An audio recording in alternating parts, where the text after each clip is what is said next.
Bismillahirrahmanirrahim. Assalamualaikum warahmatullahi wabarakatuh. Hai semuanya, apa kabar? Semoga kalian selalu dalam keadaan walafiat semua ya. Kembali lagi dengan saya Pak Izam. Selamat datang di kelas Algoritma dan Pemrograman.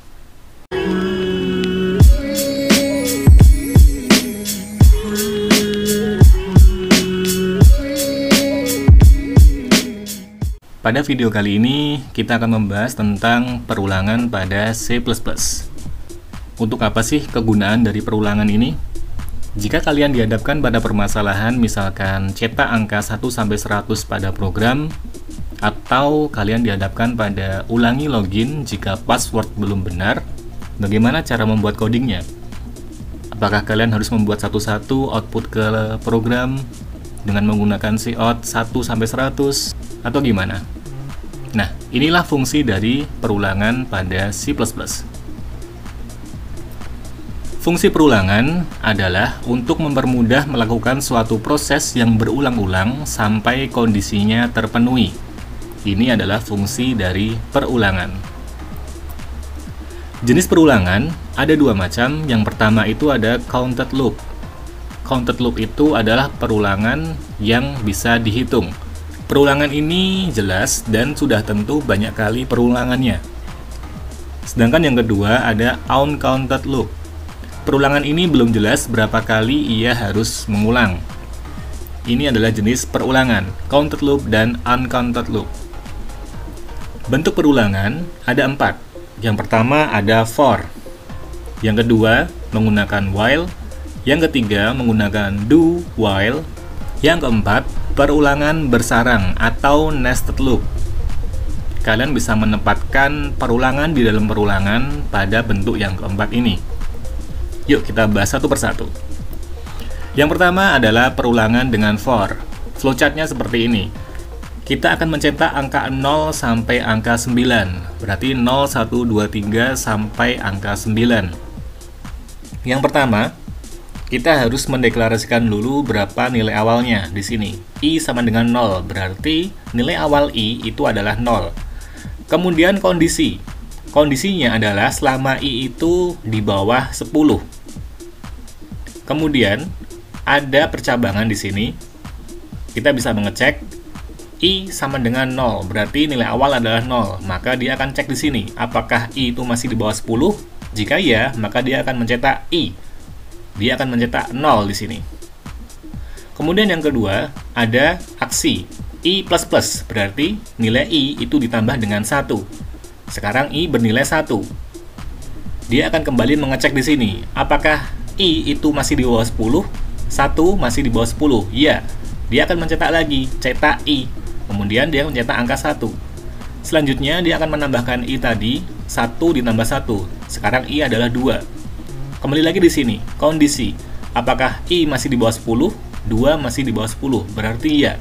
Dan seterusnya, sampai dia kondisinya 9, dia masih akan mencetak. 10, dia tidak akan memenuhi kondisi, karena 10 itu tidak lebih kecil daripada 10. Karena 10 sama dengan 10. Maka kondisinya tidak terpenuhi, maka dia akan lari ke sini tidak, dan selesai. Rumusnya adalah for, dalam kurung, nilai awal, titik koma, kondisi, titik koma, aksi, kurung tutup. Kemudian kurung kurawal, di sini kita letakkan pernyataan yang akan diulang. Kemudian diakhiri dengan kurung kurawal tutup. Contohnya, ada for, dalam kurung, kita deklarasikan dulu nilai awalnya. Di sini kita deklarasikan variabel I dengan tipe data integer. Nilai awalnya adalah 0, berarti I adalah 0. Titik koma, kondisinya, selama dia berkondisi di bawah 10, maka kondisi akan terus berulang. Kemudian, aksi I++, berarti I akan ditambah 1 tiap perulangannya. Kemudian kurung kurawal buka, kita akan menampilkan cout I ini di sini. Kemudian kurung kurawal tutup. Berarti nanti dia akan mencetak nilai dari awalnya adalah 0. Berarti dia akan mencetak nilai 0. Kemudian dia kembali lagi di sini. Ada aksi di sini I++, berarti I ditambah 1. Sekarang nilai awal berubah menjadi 1, Dan kondisinya, apakah 1 itu di bawah 10? Ya. Maka perulangan akan terus berlanjut. Dia akan mencetak I lagi. 1. Kemudian yang kedua, dia akan I++. 1 tambah 1, 2. Apakah 2 masih di bawah 10? Ya, kondisi terpenuhi. Kemudian dia akan mencetak I kembali, 2. Kemudian I++. 2 ditambah 1. Apakah 3 itu di bawah 10? Ya, kondisi terpenuhi. Dia akan mencetak 3. Sampai kondisinya dia itu adalah di atas 9. Misalkan 10.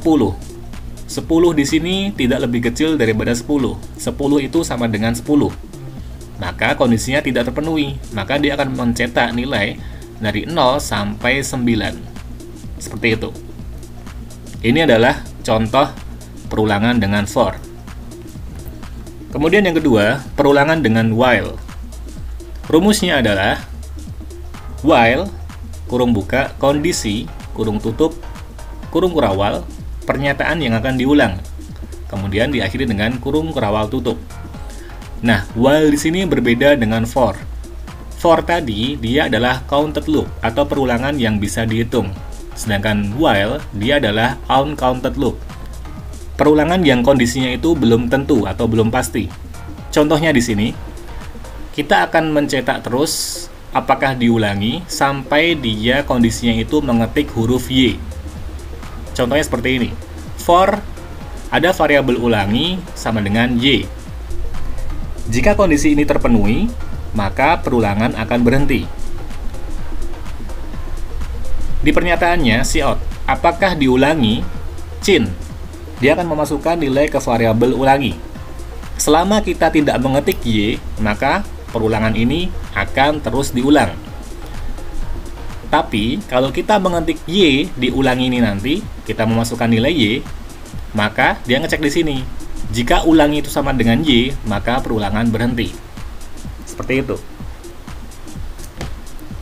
Kemudian yang ketiga, ada perulangan dengan do while.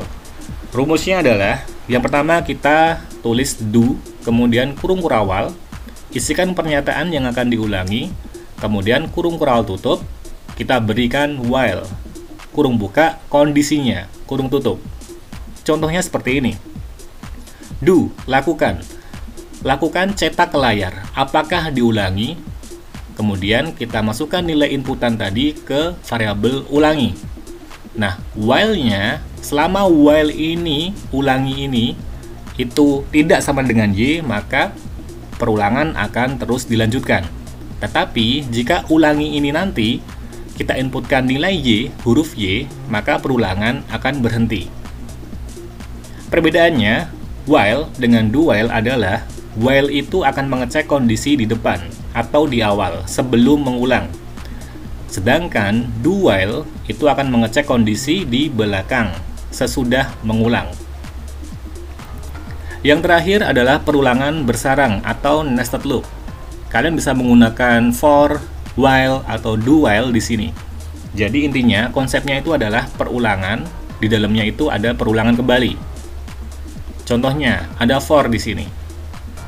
Kita menggunakan for selama X itu di bawah atau sama dengan 2, maka dia akan melakukan perulangan.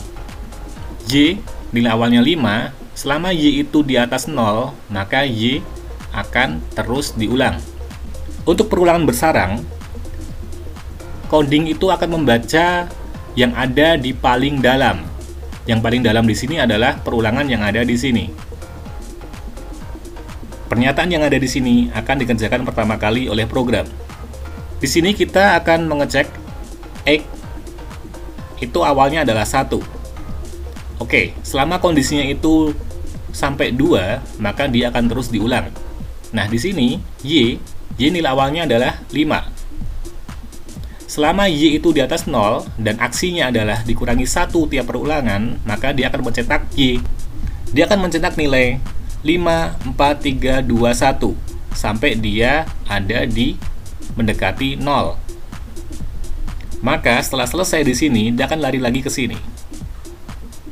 Dia akan melanjutkan X sama dengan 2 karena aksinya di sini adalah X ditambah 1 tiap perulangan. Apakah 2 itu lebih kecil atau sama dengan 2? Ya. Maka dia akan lanjut ke perulangan yang ada di sini. dia akan mencetak lagi nilai dari 5, 4, 3, 2, 1 sampai dia di atas 0. Kemudian dia lari ke sini lagi. Dia akan menambah lagi X tambah 1. Sekarang jadi 3. Apakah 3 itu lebih kecil atau sama dengan 2? Tidak. Kondisi tidak terpenuhi dan perulangan berhenti. Oke, biar kalian nggak pusing, kita coba untuk berpindah ke coding. Yuk, kita mulai coding. Oke, di coding ini saya akan mencoba untuk mencetak huruf A berulang kali dengan menggunakan for. Di sini saya akan mencetak huruf A itu sampai 5 kali. Oke, langkah pertama kita akan mencoba untuk memasukkan fungsi perulangan di sini. Yang pertama adalah for. Kemudian saya ingin membuat variabel, misalkan X. Nilainya adalah 1 selama X itu lebih kecil sama dengan 5. Karena saya akan membuat huruf A itu berulang 5 kali. 1, 2, 3, 4, 5. 5 kali. Aksinya adalah dia akan bertambah terus tiap perulangan ditambah 1. Kemudian kita masuk ke pernyataannya. Kita akan mencetak huruf A, berarti cout. Tampilkan huruf A. Oke. Perhatikan di sini. Saya akan mencetak huruf A itu ke kanan. Kalau ke kanan berarti dia tidak perlu ganti baris. Berarti di sini saya tidak perlu menambahkan NDL di sini. Tidak perlu, karena nanti dia akan ganti baris. Ini saya hapus. Oke. Kita coba untuk run. Kita compile. Oke, ini hasil codingnya. Dia sudah menampilkan huruf A berjejer 5 huruf. A. Oke, ini adalah perulangan menggunakan for. Cara membacanya seperti tadi sudah saya jelaskan. Dia di sini ada nilai awalnya X sama dengan 1. Selama kondisinya itu di bawah atau sama dengan 5, maka perulangan akan terus dilakukan. Dan ini aksi. Aksi ini adalah aksi apa yang ditambahkan di variabel X selama perulangan itu berganti. Dia akan menambahkan aksi X ditambah 1. Berarti X ditambah 1 tiap perulangannya. Sebenarnya kalian tidak harus menggunakan X++.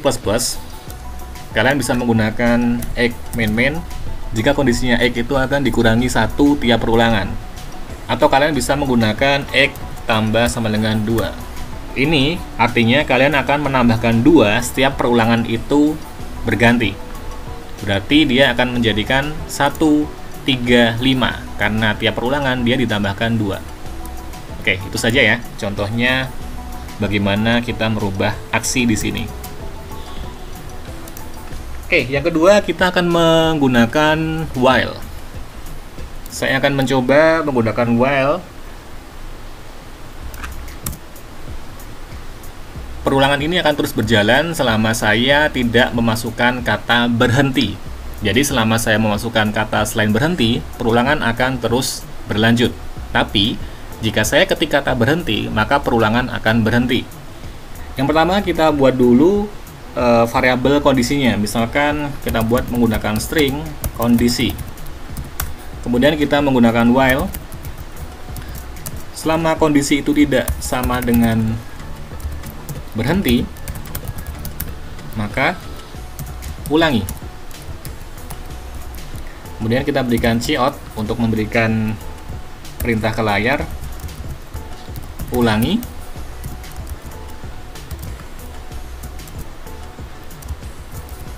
Oke, kita berikan inputan, kita masukkan ke variabel kondisi. Oke.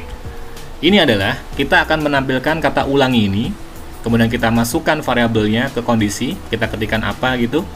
Selama kondisinya itu tidak sama dengan berhenti, maka ulangi ini terus. Tetapi jika kondisinya itu berhenti, maka dia akan berhenti. Kita compile. Ulangi. Ya, ulangi.